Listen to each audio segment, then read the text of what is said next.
বাংলাদেশ নদী পরিবেশ রক্ষা সোসাইটি উদ্যোগে আজকের আয়োজিত আংশিক কমিটি কেন্দ্রীয় কমিটি ঘোষণার আজকের প্রধান অতিথি হিসাবে উপস্থিত আছেন বাংলাদেশ হাইকোর্টের সাবেক বিচারপতি জনাব মকবুল সিকদার আহমেদ সাহেব।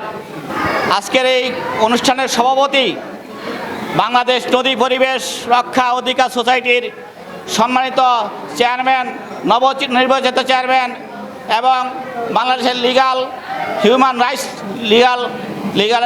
সার্ভিসেস লিমিটেডের সিনিয়র ভাইস চেয়ারম্যান জনাব রবিউল ইসলাম রবি ভাই আমাদের নবনির্বাচিত চেয়ারম্যান আছেন।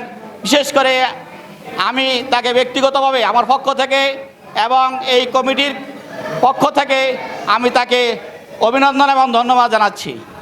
এবং আমাদের যে উপদেষ্টা মহোদয় এত ব্যস্ততার মধ্যে অনেক ব্যস্ততার মধ্যে প্রধান উপদেষ্টা মহোদয় আমাদের বিচারপতি মূল্যবান তার সময় দিয়েছেন, এই জন্য তাকে আন্তরিকভাবে ধন্যবাদ এবং কৃতজ্ঞতা প্রকাশ করছি। যারা এখানে আজকের অতিথিবৃন্দ এবং কেন্দ্রীয় নেতৃবৃন্দ নদী পরিবেশের কেন্দ্রীয় নেতৃবৃন্দ মহোদয় উপস্থিত আছেন এবং যারা শুভাকাঙ্ক্ষী নদী পরিবেশ সোসাইটির যারা শুভাকাঙ্ক্ষী আছেন প্রত্যেককে আমি ব্যক্তিগত পক্ষ থেকে ধন্যবাদ এবং অভিনন্দন জানাচ্ছি। আমি তো আসলে বক্তব্য সুযোগও নাই, আর সংক্ষিপ্ত আগে কথা বলার জন্য বলা হয়েছে, যেহেতু এখন সময় অনেক হয়ে গেছে আমি বেশি কিছু বলবো না। বিশেষ করে আমাদের নদী পরিবেশ রক্ষা যে সোসাইটি আজকে যে কমিটি ঘোষণা করা হয়েছে, আশা করি এই কমিটি সারা বাংলাদেশে এবং বিশ্বে এক আলোড়ন সৃষ্টি করবে।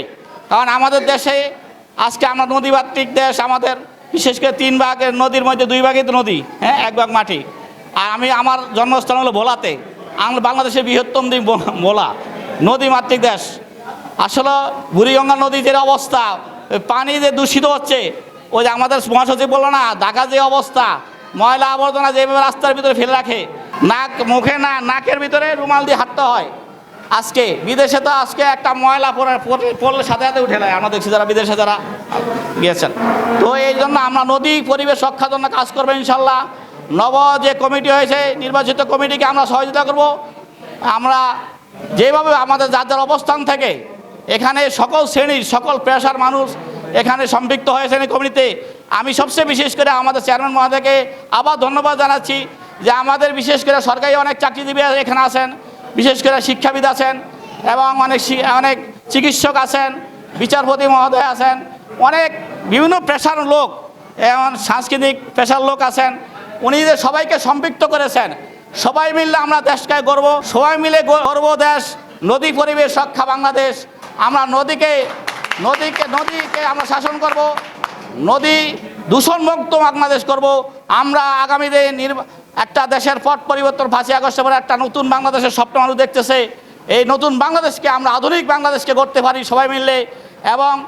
এবং আমাদের নদী পরিবেশ সোসাইটির আমি চেয়ারম্যান মহোদয়কে এবং যারা এখানের মহাসচিব পদে যারা আছেন নেতৃবৃন্দ আছেন তাদের কাছে আমি সবিনয় অনুরোধ করব, আমরা এই নদী পরিবেশ অধিকার সোসাইটিকে সারা বাংলাদেশে এবং বিশ্বের বুকে এই সোসাইটিকে আমরা উঁচু করে এটাকে বড় আকারে বড় পরিসরে আমরা এটাকে তুলে ধরব। এবং আমরা সরকারের কাছেও সরকারের যে সমস্ত উপদেষ্টা আছে, নদী পরিবেশ সংশ্লিষ্ট যে সমস্ত উপদেষ্টা আছে, মাননীয় উপদেষ্টা সহ পরিবেশ উপদেষ্টা, আমাদের গণপূর্ত উপদেষ্টা আছেন এটার সাথে সম্পৃক্ত, যারাই আছেন তাদেরকে সম্পৃক্ত করে আমাদের যে সমস্ত পরিবেশের নেতৃবৃন্দ আছেন তারা গাইডলাইন দিবেন কিভাবে দেশকে আমরা সুন্দরভাবে পরিবেশকে নদীর পরিবেশ রক্ষা করতে পারি। তারা গাইডলাইন দিয়ে আমরা ইনশাল্লাহ আগামী বাংলাদেশ, নতুন বাংলাদেশ, আধুনিক বাংলাদেশ গড়তে পারি, দূষণমুক্ত এবং নদী পরিবেশ রক্ষা করতে পারি সেই আশা ব্যক্ত করে এবং আজকের কমিটির যারা নেতৃবৃন্দ যারা আসছেন এবং যারা দূর দূরান্ত থেকে আসছেন সবাইকে ধন্যবাদ জানিয়ে আমার সংক্ষিপ্ত বক্তব্য শেষ করছি। আল্লাহ হাফেজ।